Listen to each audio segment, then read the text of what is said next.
الحمد لأهله والصلاة على أهلها اما بعد.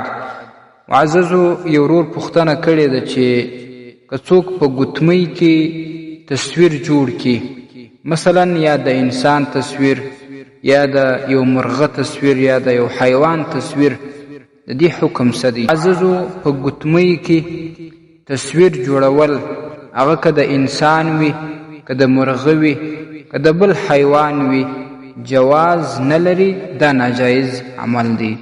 نصاب الاحتساب اول جلد 280 صفحه، الفتاوى الكريمية دریم جلد 121 صفحه. السلام علیکم ورحمة الله وبرکاته.